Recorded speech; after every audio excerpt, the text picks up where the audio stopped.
Atenção! Começa agora uma teleaula de História do Ensino Fundamental. Você vai assistir a teleaula de número 5. Bons estudos!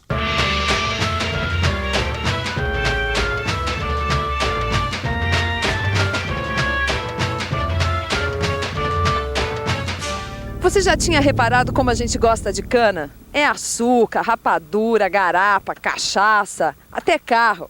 Afinal, o álcool combustível vem daqui, da cana-de-açúcar. Mas agora você deve estar querendo saber o que é que cana tem a ver com a história do Brasil, não é mesmo? Pois fique sabendo que quem deu o grande empurrão para o Brasil começar a sua história foi justamente a cana-de-açúcar. É isso que a gente vai ver na aula de hoje.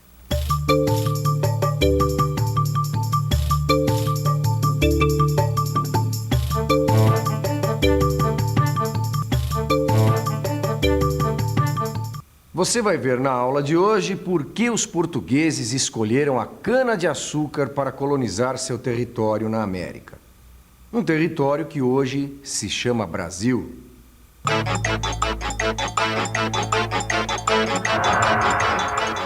Hoje o Brasil é assim, mas no tempo em que os portugueses chegaram aqui, nem se falava em Brasil.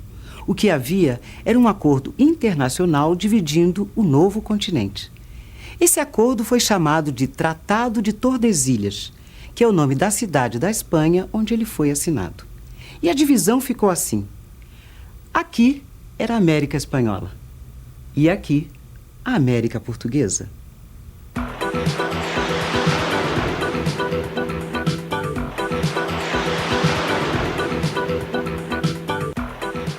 Portugal e Espanha eram as grandes potências econômicas daquela época.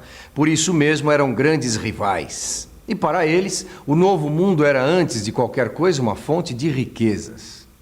Os espanhóis avançaram para o interior atrás de ouro e prata. Os portugueses se instalaram no litoral. Foi ali que começou uma forma muito particular de comércio entre portugueses e índios tupinambás, o escambo. O que primeiro chamou a atenção dos portugueses nessas novas terras foi o pau-brasil, uma madeira muito valorizada na Europa, porque servia para tingir tecidos. Pau-brasil, árvore muito cobiçada na época dos descobrimentos. Era utilizada para fazer tintura de tecidos. Para ter acesso a essa madeira, os portugueses fizeram alianças com diferentes povos indígenas. Os índios cortavam as árvores e transportavam o pau-brasil até o litoral. Em troca, recebiam dos portugueses utensílios de ferro para agricultura, tecidos, espelhos, miçangas, entre outros artigos. Esse tipo de troca, de produto por produto, é chamado de escambo. Em muitos momentos, os portugueses usaram elementos da organização social dos povos nativos em benefício próprio. A guerra constituía um dos elementos centrais da organização social dos Tupinambá. Era através dela que os grupos se situavam melhor no tempo e no espaço. Uma outra característica que deve ser salientado é a questão das alianças que as guerras proporcionavam. E isso vai ser, com a chegada dos europeus, uma das chaves da penetração da dominação europeia nessa região da América. Justamente porque os índios vão se interessar em fazer alianças com os europeus, que eles ofereciam vantagens imediatas sobre o inimigo tradicional, e para os europeus, em contrapartida, ficou muito claro que não bastava entrar, invadir, matar, e sim, seria necessário antes, para conseguir os seus objetivos, entrar nesse circuito de alianças e de guerra indígena. Os franceses queriam entrar a qualquer custo no negócio do pau-brasil. Eles não davam a menor bola para o acordo que dividia o Novo Mundo entre portugueses e espanhóis. Em pouco tempo, a maré ficou favorável para os franceses. E os portugueses perceberam que, se não ocupassem para valer a sua parte da América, o tempo ia fechar. Lembra da cana? É aí que ela entra. O rei de Portugal percebeu que a melhor maneira de ocupar o nosso território era estimular o cultivo da cana e a produção de açúcar nestas terras brasileiras. Foi aí que a história da nossa colonização começou para valer. Os portugueses escolheram a cana porque eles sabiam que dava lucro. Eles já tinham experiência no ramo. Foi com a cana que eles colonizaram suas ilhas perto da costa africana. Mão de obra não era problema. Além dos índios nativos na colônia, os portugueses tinham outra fonte. Eles sabiam se aproveitar dos conflitos entre as tribos africanas. Lá também se praticava o escambo. Só que em vez de madeira, a mercadoria que eles levavam em seus navios era humana. Esse modelo econômico, baseado em grandes lavouras de cana tocadas à base de mão de obra escrava, foi importado com sucesso para a América.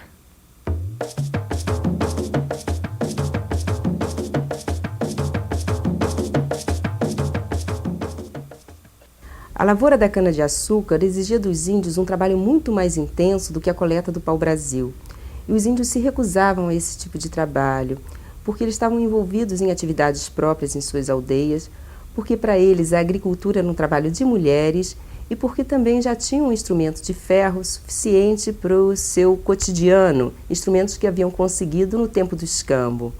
Então, eles se recusavam a um trabalho extra, porque os índios trabalham e produzem só para a sua sobrevivência. Eles não têm interesse nenhum em acumular riqueza.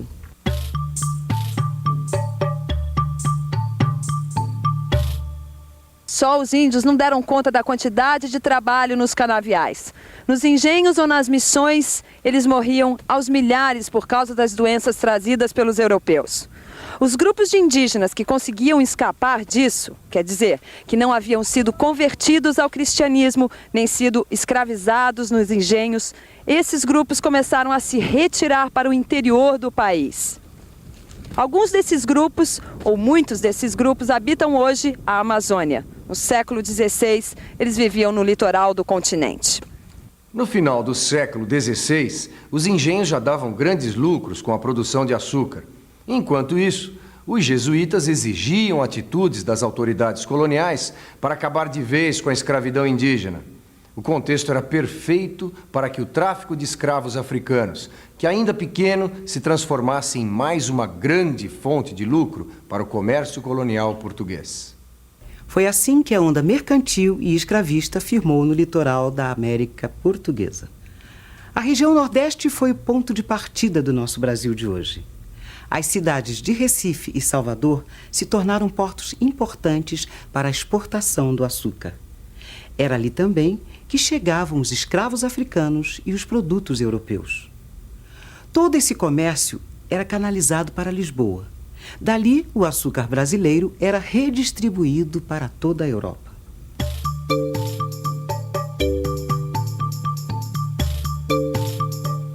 A coroa portuguesa tinha agora o monopólio do lucrativo comércio no seu vasto império. A nova colônia do Brasil, mesmo sem metais preciosos aparentes, cumpria seus objetivos. O pacto colonial uniria metrópole e colônia por mais de 3 séculos. Veja aqui os principais aspectos do pacto colonial. A metrópole enviava produtos manufaturados para a colônia e comandava o tráfico de escravos. Já a colônia era obrigada a comercializar toda a sua produção de gêneros tropicais apenas com os representantes da metrópole. O pacto colonial é um projeto, ou seja, ele não é uma realidade absoluta, ele não existe de maneira perfeita em nenhum momento. As bases fundamentais desse pacto, elas existem e são flexibilizadas o tempo todo. Por exemplo, o controle comercial da parte da coroa portuguesa. A princípio, a coroa portuguesa tem o direito de taxar os produtos e os gêneros produzidos ou extraídos da colônia. No entanto, sempre, o tempo todo, existe o desvio a esse controle, o contrabando, o comércio ilegal. Isso não acaba com a ideia do pacto, isso simplesmente mostra que o pacto jamais é uma realidade perfeita. O que importa é que hoje em dia os historiadores já trabalham com um modelo, de colonização portuguesa muito mais dinâmico, muito mais complexo do que simplesmente o de uma colônia sendo explorada, sugada por uma metrópole, produzindo para a metrópole, sem possibilidade de acúmulo de riquezas. Tudo isso, nós sabemos, funciona de maneira muito mais matizada, muito mais complicada. Mesmo assim, Hoje em dia ninguém nega que, claro, exista uma relação entre colônia e metrópole, portanto uma relação de dominação. Repito, o pacto é um projeto, ele é um modelo que não existe de maneira perfeita na realidade histórica. Naquela época dos primeiros anos da colonização, a cana era beneficiada para fazer quase as mesmas coisas que a gente faz hoje numa usina como essa: cachaça, melaço, rapadura e açúcar. É claro que os engenhos daquele tempo não tinham essa tecnologia toda, mas mesmo assim eles prosperavam. Mas a grande diferença entre as usinas de hoje e os engenhos daquela época é que os engenhos eram muito mais do que uma simples indústria. O engenho não era apenas o local de trabalho. Ele era o centro da convivência social. O lugar da casa grande e da senzala onde os senhores e os escravos conviviam. O engenho foi o berço da mistura de raças. O lugar onde se aplicava a lei, onde se praticava a religião e onde vivia a família do Brasil colônia. Para as pessoas daquele tempo, os engenhos eram tão modernos quanto esta usina é hoje para nós. O negócio da cana virou um negócio da China. A lavoura de exportação foi se espalhando pelo Brasil colonial. Para alimentar o crescimento, era preciso ocupar mais terras e empregar mais escravos. E como o dinheiro chama dinheiro, tudo em volta cresceu. Nas cidades onde estavam os portos, Salvador e Recife, o mercado interno ficou mais dinâmico. Novos interesses comerciais ganhavam força. Novos engenhos eram criados. Era preciso, então, aumentar o número de escravos. E era com engenhos e escravos que se media o prestígio no mundo colonial. E atenção, se liga aí que é hora da revisão. E foi assim que o Brasil começou. Os portugueses precisavam tomar conta do território.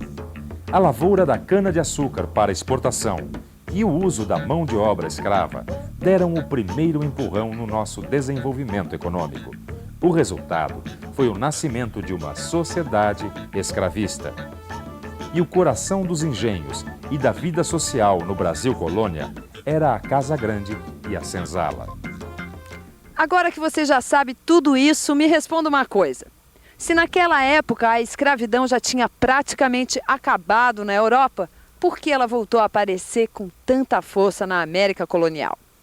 Essa fica para você pensar. Até a próxima aula.